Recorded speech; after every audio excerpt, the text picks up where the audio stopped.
Hello everyone. It's our fifth chapter as we have done four chapters completed till now. The last chapter we did business services, and now we are going to do emerging mode of business. This chapter is about the various ways and means of doing the business. Let us see what is it. These are the contents we have to cover in this chapter. Most of the contents have been reduced due to COVID-19. Only three main contents we have to do. That one is the meaning and scope of e-business, then benefits of e-business, and difference between e-business and traditional business. E-business, how it can be defined.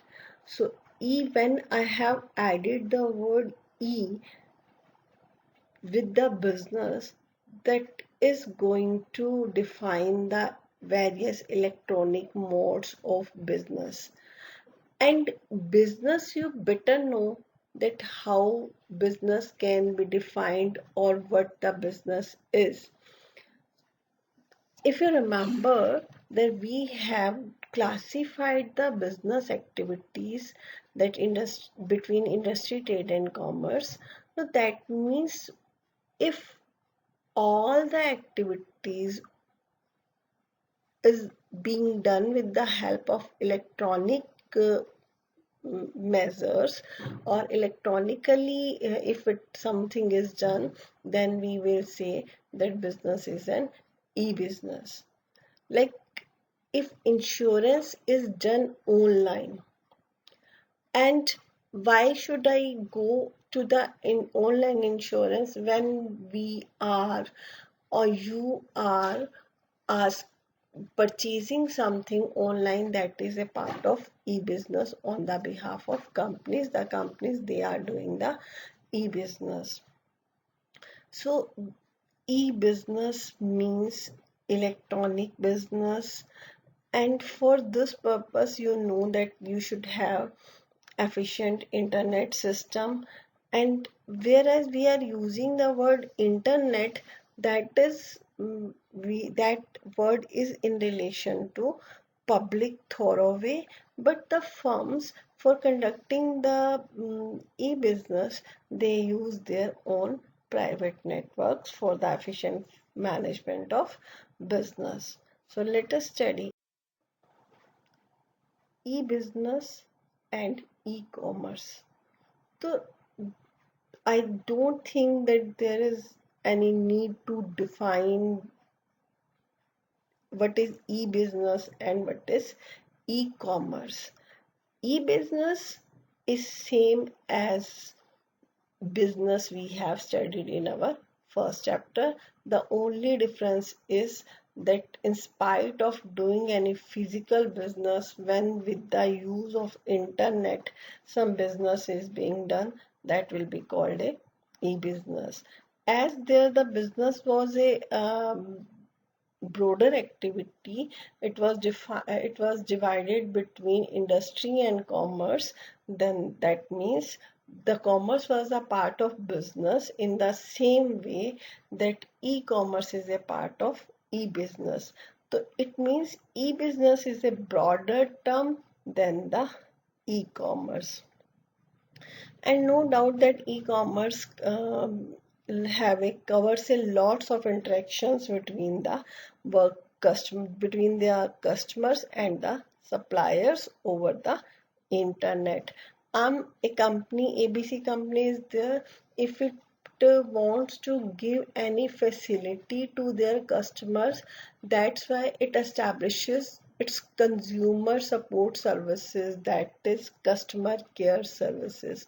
So with the help of internet you can reach to these companies. So e-business versus e-commerce, we don't have to confuse. What is the scene that e-business is much wider than the e-commerce. Okay, let's continue to scope of a business. 4 points we will do here in the scope of a business. One is business to business, that is B2B. Another one is business to C, that is business to C means business to customer. Another one we will do intra business, that means within the business. And last one is customer to customer. So these various activities we will do under the scope. So where let me start the B2B commerce. What is B2B commerce? B2B commerce, by its name we are able to understand when both the parties are business party, or I will say at one end a business party is there and the other one a business party is there. When these both parties are dealing electronically with the help of internet, it will be called a business to business commerce. And for example, that if you know that any of the automobile company, they are not producing each and every component at their business premises or industry premises. What they are doing, they are just assembling the products. And for assembling the product, when they have to assemble the product, they used to give order to various other manufacturers for the supply of various parts. When that order is being placed to the other businessman, that is known as business to business commerce. That order is being placed with the help of internet. So a network of computers is used for placing order, production is being monitored, and delivery of components are being made, as well as payments are also made electronically. So this is the business to business commerce. The other one is business to customer, that is B2C. Here now you will be able to understand, at one end the businessman is there and the another end the customer is there, and which results in selling of various products. And this business to commerce activities or e-commerce activities includes a lots of activity. It is not just only that one at the one end the business man is there and another end the customer is there, just they will only do online shopping and the activities will be over. No, the various activities will also be involved, like promotional activities and customer support services, and such kind of activities will be involved. With the help of some advertisement will be there, with the help of some music or with the help of some films. So all such activities will be carried under the business to customer. And you know that where the ATM processes are there, then the withdrawal of money has a great speed. Otherwise, you have to stay in the longer queues while operating your bank accounts. But now, with the introduction of ATM machines, that withdrawal of money can be done speedily.